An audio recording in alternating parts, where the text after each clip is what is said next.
से मैं क्या उसको अर्घ दूंगी। इसलिए गोस्वामी जी महाराज कहते हैं कि आज मैना मैया का जो अभिमान था, क्योंकि नारद जी कह के गए थे कि जो दूल्हा तुम्हारे द्वार पर आने वाला है वो अगुण अमान मातो पितो हीना।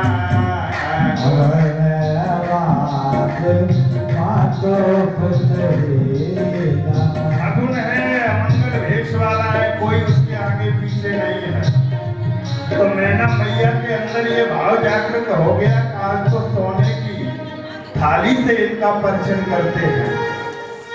और जब ये अभिमान हृदय में था, लेकिन जैसे ही शंकर जी का साक्षात्कार आज हुआ है तो देखा कि इनके मस्तक पर तो स्वयं द्वितीया का चंद्रमा शोभायमान है, इनके जटाओं में तो स्वयं गंगा मैया प्रवाहित हो रही है। लज्जित हो गई और लज्जा से थाली को फेंक करके भवन के अंदर चली गई। एक छोटा सा भाव और उसके बाद वाणी को विराम और मंगल आरती का दर्शन। यहाँ पर जन्माशय में द्वार पर जब शंकर भगवान गए तब मैना मैया आई है। लेकिन एक जगह मैंने पढ़ा है कि भगवानों से पहले भी नारद जी मैना मैया को जिस मार्ग से बारात आ रही थी उस मार्ग पर लेके गए थे।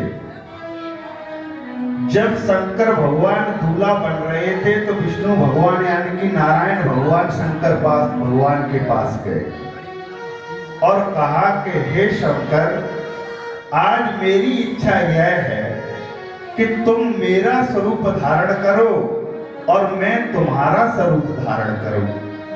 तो शंकर भगवान ने कहा कि हे प्रभु, आप तो मेरे माता पिता गुरु सब कुछ आप हो, सारी इच्छाओं की पूर्ति मैं आपके अनुसार ही तो चलता हूं। लेकिन मेरा एक निवेदन है कि मैंने इस शरीर पर कभी कोई वस्त्र या आभूषण धारण नहीं किया है। यदि आपका आदेश हो तो मैं आज भी इसी अवस्था में विवाह के लिए जाना चाहता हूं। नारायण भगवान की बात को शंकर भगवान ने नहीं माना। विनय करके उनके प्रस्ताव को बड़ी विनम्रता से कहा कि हे नारायण, आप और कुछ भी कहना, मेरा स्वरूप तो ज्ञान स्वरूप है, मेरा स्वरूप तो वैराग्य स्वरूप है। मैं तो हमेशा शमशान में निवास करता हूँ, भला मेरे शरीर पर आभूषणों का क्या काम है। मैं तो सत्य में रत रहने वाला हूँ। तो नारायण भगवान ने कहा कि ठीक है, तुम्हारी इच्छा नहीं है। शंकर भगवान तो चल दिए बारात लेकर, लेकिन नारायण भगवान ने नारद जी को बुलाया और कहा कि हे नारद, कुछ ऐसी लीला करोगे जिससे कि आज मेरा शंकर मेरे स्वरूप को धारण कर ले। नारद जी ने कहा कि मुझे एक बात समझ में नहीं आ रही, जब मैंने आपका स्वरूप मांगा था तो आपने मुझे अपना स्वरूप नहीं दिया था और ये मांग भी नहीं रहे हैं, आप जबरदस्ती कर रहे हो फिर भी नहीं ले रहे हैं, ऐसा क्या कारण है। तो मेरे राम जी ने कहा, मेरे नारायण ने कहा कि रे नारद, मेरे शंकर का विवाह जगत कल्याण के लिए है। और पता है नारद, मेरे शंकर का जब विवाह होगा तब क्या होगा, बोले कथा जो सकल लोक हितकारी, कथा जो सकल लोक हितकारी, होए भोजन जहि सैल कुमारी, होए भोजन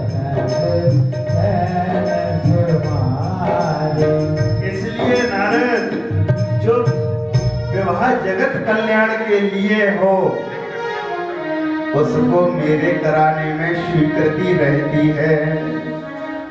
तो नारद ने कहा कि प्रभु आप जैसा चाहते हो मैं वही करूंगा। तुरंत दौड़ते हुए हिमाचल नगरी में नारद जी आए और मैना मैया से पूछा कि तुम जिससे अपनी बेटी का विवाह कर रही हो, क्या तुमने अपने जमाई को देखा है? मैना मैया ने कहा कि मैंने तो आप पर भरोसा कर लिया था, आज तक नहीं देखा। तो नारद जी ने कहा कि चलो नगर के बाहर मेरे साथ, तुम्हें अपना जमाई दिखा के लाते हैं। और उधर शंकर भगवान चले आ रहे थे। जैसे ही मैना मैया का हाथ पकड़ के नारद जी नगर के बाहर ले गया है, तो शुरू में बृहस्पति जी का समाज था। मैना मैया ने कहा कि यही हमारे जमाई राजा हैं क्या? नारद जी ने कहा ये जमाई राजा नहीं है। तो बोले कि ये तो पुरोहित जी हैं। अच्छा। मैया ने कहा जिस बारात के पंडित जी इतने सुंदर हों, विवाह पढ़ने वाले, अब उस बारात का दूल्हा की तो फिर चली क्या है? इतनी देर में इंद्रदेव ऐरावत हाथी पे सवार होके आते हैं। मैया ने कहा बोल दूल्हे राजा की। नारद ने कहा अभी मां घबराओ मत, ये आपके दूल्हे राजा नहीं है। अच्छा, तो फिर इतने सुंदर ये कौन है? बोले ये तो उनका सर्वेंट है, सर्वेंट, ये तो मुनीम है। अरे ये तो उनके आगे कुछ भी नहीं है। अच्छा, जिसका मुनीम इतना सुंदर हो, भला फिर उसके स्वरूप का वर्णन कैसे होगा? इतने में मेरे नारायण भगवान स्वयं पधारते हैं। मैया गदगद हो गई और दौड़ी अपने जमाई को भेंटने के लिए। नारद ने हाथ पकड़ लिया कि मैया रुक जा, ये तेरा जमाई नहीं है। तो कौन है? अरे ये तो उनके मित्र हैं। मैया के अंदर एक लालसा जागृत हुई, जिस हमारा जमाई कितना सुंदर होगा, जिसका मुनीम इतना सुंदर है, जिसका मित्र इतना सुंदर है, जिसका पुरोहित इतना सुंदर है। इतने में भूत भावन भोलेनाथ जी का आगमन होता है। अरे शिव समाज जब देखन लागे, समाज जब देखन लागे। जैसे ही नादिया पर बैठा हुआ देखा, शांत स्वरूप से हो, कोई बैंड बाजा नहीं है, लेकिन खुद ही नादिया पर बैठे डम डम डमरू बजा रहे हैं और एक ही गाना गा रहे हैं। क्या कि सीताराम सीताराम सीताराम गाओ रे, सीताराम सीताराम सीताराम गाओ रे, सीताराम सीताराम सीताराम गाओ रे, सीताराम सीताराम सीताराम गाओ रे, सीताराम सीताराम सीताराम गाओ रे, सीताराम सीताराम सीताराम गाओ रे। धर्म पर बैठकर विवाह करने जा रहा है। अच्छा, मेरा बाबा उल्टा क्यों बैठा है? जो माता बहनें कहती हैं कि जब से लला की भावरें परी हैं, तब से हमें तो भूल ही गए, उनको मैं बताता हूँ। जरा ध्यान करो, जब लला विवाह करने जा रहे थे तो तुमने कान में क्या कहा था? तुमने कहा था कि लला अब पीछे मुड़ के कबो मत देखियो, सीधे बहू ही लेके आइयो। लेकिन बाबा मेरा धर्म का परिचायक है, इसलिए उल्टा नादिया पर बैठा है। अरे मेरे राम जी, आप चाहे वैवाहिक बंधन में बांध दो, चाहे आप विवाह से मुक्त कर दो, मैं तो हमेशा अपने कैलाश पर्वत को देखने वाला हूँ, मैं तो हमेशा आपको देखने वाला हूँ। और क्या संदेश दे रहा है मेरा बाबा डमरू बजाते हुए? राम जपते रहो, काम करते रहो, वक्त जीवन का यही निकल जाएगा। जपते रहो, काम करते रहो, वक्त ही जीवन का निकल जाएगा। काम जपते रहो, काम करते रहो, राम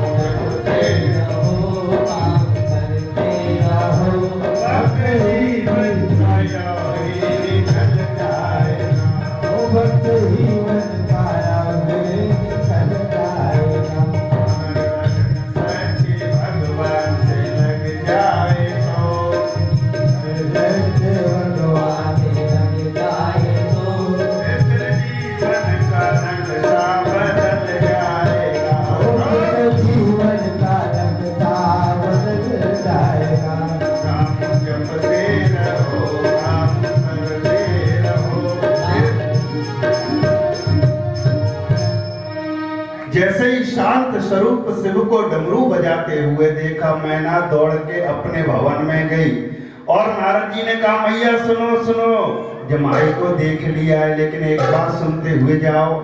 क्या अगर तुम इस जमाई से विवाह नहीं करना चाहती हो तो तुमको इसमें तो 9 अवगुण हैं, तुम्हें 9 गुण वाला इससे भी सुंदर जमाई दिलवा सकता हूँ।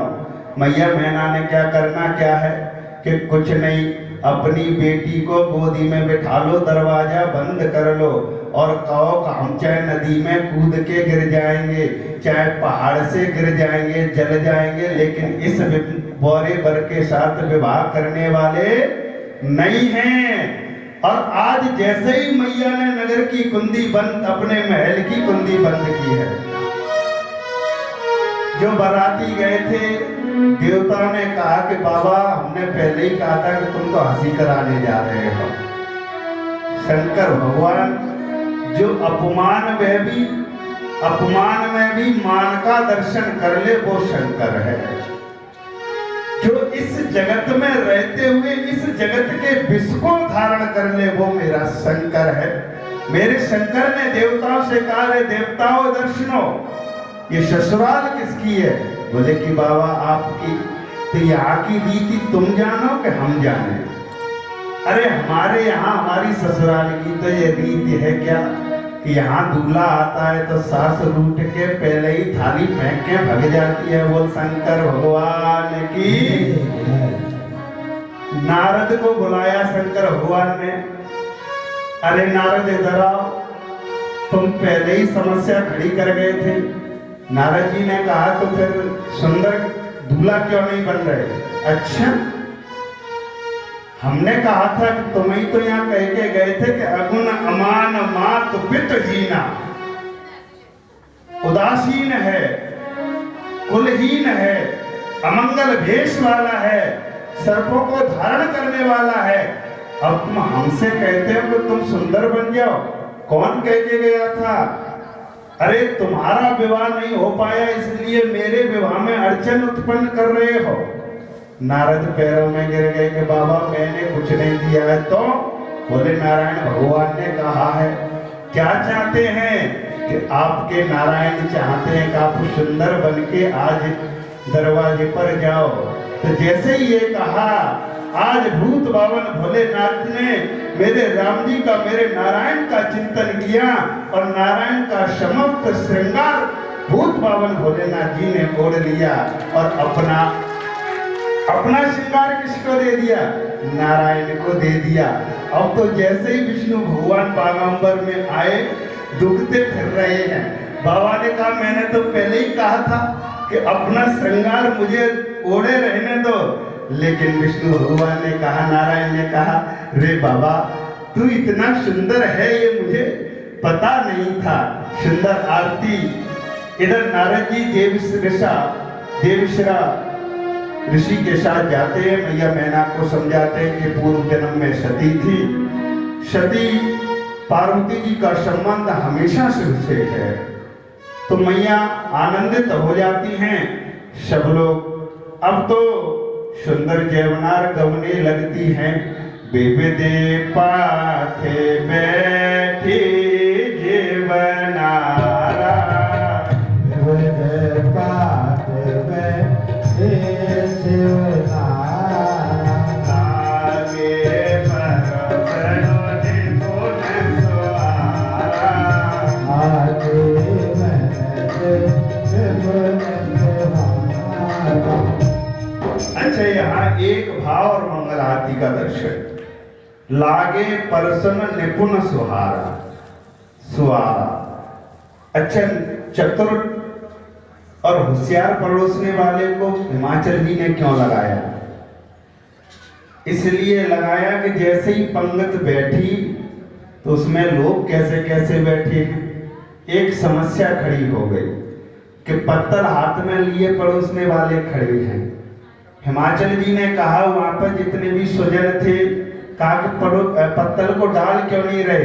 बोले डाले कहाँ कि को कही न विपुल है मुख डालो,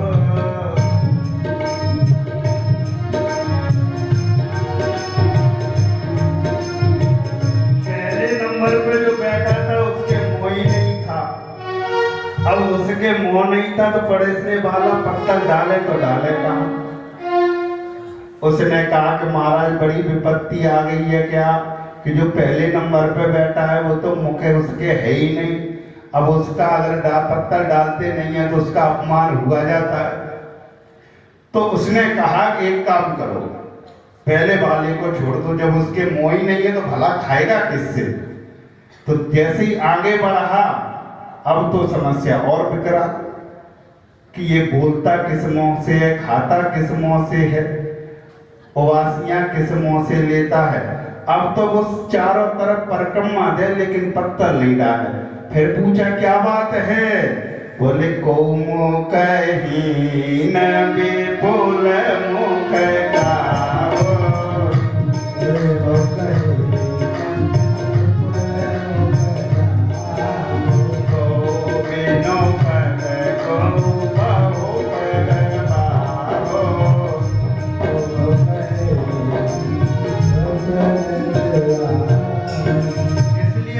परोसने वाले को लगाया गया और सुंदर जयवनार होती है।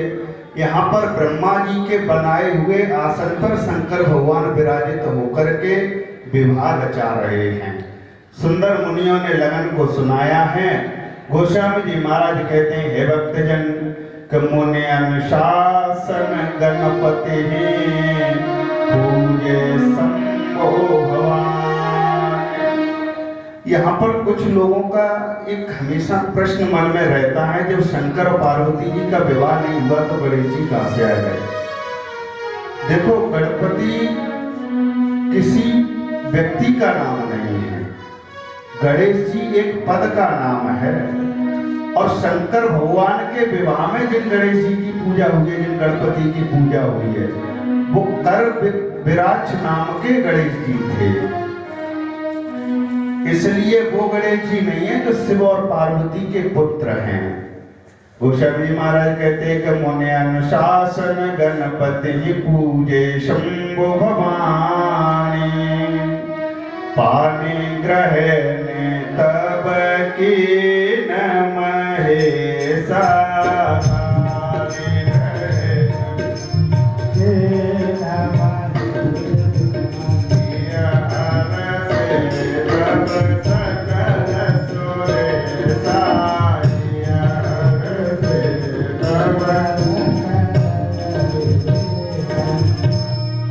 बोल मैया पार्वती शंकर